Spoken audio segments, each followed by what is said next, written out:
ठीक है। मम्मा सुनो मम्मा, आज मेरे फोन पे चाइना से ईमेल आया है। क्या ईमेल आया है तुम्हारे? आप भूल गए कि आपको याद नहीं है क्या? मुझे तो कुछ भी याद नहीं आ रहा। अरे मम्मा, अपने नए घर के लिए फर्नीचर मंगवाया था, आपने तो कहा था कि चाइना से मंगवाना। आप भूल गई? अरे हाँ, अब ध्यान आया। लेकिन बेटा फर्नीचर तो तुम कैंसिल ही करवा दो, रहने दो। क्या मम्मा, इतने दिन से तो पीछे पड़ रही थी कि अपने नए घर के लिए फर्नीचर भारत से नहीं विदेश से मंगवाएंगे। अब क्या हुआ आपको? अरे बेटा, अब मैंने नियम ले लिया है, मुझे कोई विदेशी आइटम यूज नहीं करना, अब only made in India item ही। ये नियम कब लिया आपने? हमको तो पता भी नहीं पड़ा। अरे मैं बताती हूँ तुम्हें। अभी कुछ ही दिनों पहले मैंने विद्यासागर डॉट ग्रुप ऐप पर एक प्रतियोगिता में भाग लिया। उस प्रतियोगिता का नाम था वतन की उड़ान, और उसमें मुझे एक पुस्तक पढ़ने का मौका मिला, सोने की चिड़िया और लुटेरे अंग्रेज। उस पुस्तक में बहुत कुछ बताया हमारे देश के बारे अच्छा, में। क्या हमारा, तुम्हें पता है, हमारा देश कृषि में ही नहीं, औद्योगिक और व्यापारिक में भी सबसे अग्रणी था। और उन्होंने, अंग्रेजों ने इतने अत्याचार किए, हमारा खूब शोषण किया उन लोगों ने। क्या ये सही है माँ? आप सही कह रहे हो? हाँ बिल्कुल, मैं एकदम सही कह रही हूँ। उन लोगों ने बहुत अत्याचार किए हमारे ऊपर। अच्छा, तो अभी आपने इतनी बात बताई तो मुझे अपने देश के बारे में जानने की बहुत इच्छा हो रही है। तो सुनो, अंग्रेज हमारे देश को सोने की चिड़िया कहते थे, क्योंकि हमारे देश से बहुत अनेकों वस्तुओं का निर्यात होता था, और निर्यात होने से हमारे देश में सोना चांदी हीरे जवाहरात अन्य देशों से यहाँ आते थे।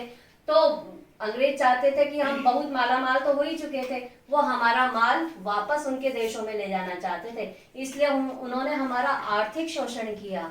अच्छा माँ, मैंने इतनी बातें जान ली है तो ये पुस्तक मुझे भी पढ़ने के लिए दो। मैं आज इस बुक को पूरी पढ़ के ही रहूंगी। हाँ हाँ बेटा, लो ये पुस्तक, इसे जरूर पढ़ना तुम। ठीक है माँ। ठीक है।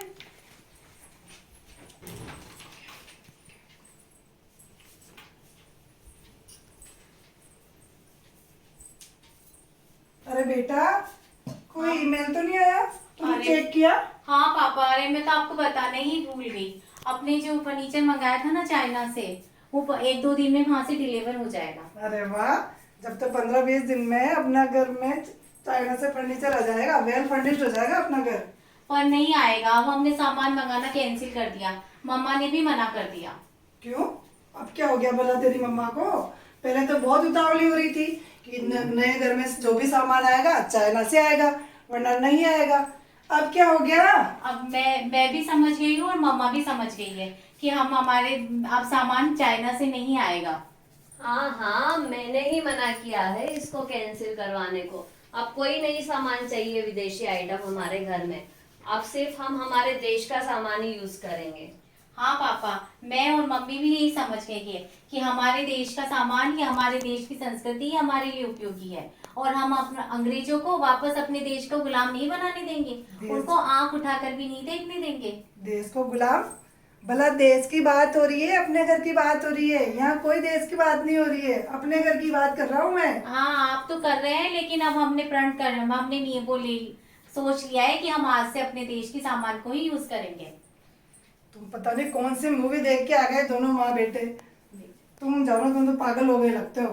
मूवी हाँ। देख ली दिखती तुमने तो कोई हाँ सी। पापा, मूवी तो देखी है और मूवी बनेगी भी सही। मैं उसकी डायरेक्टर और प्रोड्यूसर मैं ही बनूंगी, और उस मूवी का नाम बताऊं आपको? सोने की चिड़िया और लुटेरे अंग्रेज। आपको पता है हमारे देश में कितनी वो चीज विविधता है, कितनी चीजें हैं, लोहे इस्पात आदि चीजें इतनी है, और हमारे देश की विविधता का वर्णन करने का तो कोई अंत ही नहीं है।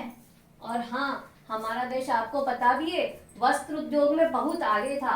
यहाँ के सूती वस्त्र, खादी वस्त्र, रेशमी और मलमल तो अन्य देशों में इतनी प्रसिद्ध थी कि वो वहाँ निर्यात की जाती थी। अपना देश आर्थिक रूप से इतना संपन्न था तो अंग्रेजों ने यहाँ पैर कैसे जमा लिए? अरे पापा, आपको पता है अपने अपने देश के जो सस्ते जहाज मुंबई के अंदर इतने सस्ते मिलते हैं, और वहाँ इंग्लैंड में इसकी 4 गुना कीमत देकर इसकी रिपेयरिंग करानी पड़ती है। हमारा देश हर क्षेत्र में आगे था, कहीं भी पीछे नहीं पड़ा वो। ये अंग्रेज लोग थे, इनकी काली कूटनीतियों के कारण, इनकी बुरी राजनीति के कारण और इनके मन चाहे टैक्स लेने के कारण हमारा देश इतना पिछड़ गया। इन्होंने खून चूसा एक जोक की तरह हमारे देश का। शायद तुम दोनों सच कहती हो। अंग्रेजों ने अपने भारत का इतना बुरा हाल कर दिया, आर्थिक रूप से, शारीरिक रूप से, मानसिक रूप से इतना प्रताड़ित किया है देश के देशवासियों को। अपना देश हजारों साल पीछे हो गया है। तो और चलो, मैं भी आज ये प्रण लेता हूँ कि मैं भी कोई आज के बाद विदेशी चीज नहीं अपनाऊंगा, सब चीजें स्वदेशी अपनाऊंगा। और हाँ बेटा, तेरे वो कनाडा से जॉब का ऑफर आया था, उसका क्या हाँ हुआ? पापा, अब मैं अपने देश में रहकर ही अपने देश के लिए काम करूंगी। और ये जो बुक है ना, मैं अपने फ्रेंड्स को भी दूंगी और उनको कहूंगी कि तुम्हारे अंदर जो प्रतिभा है उसका अपने देश के लिए ही यूज करो, विदेश में जाकर मत करो, और अपने देश के उन्नति के लिए कार्य करो।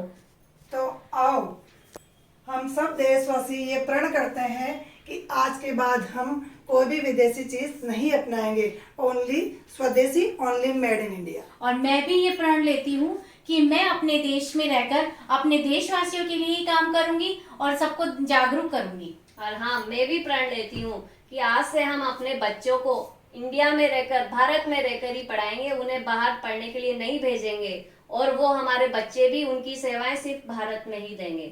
जय हिंद, जय जिनेंद्र। जय हिंद।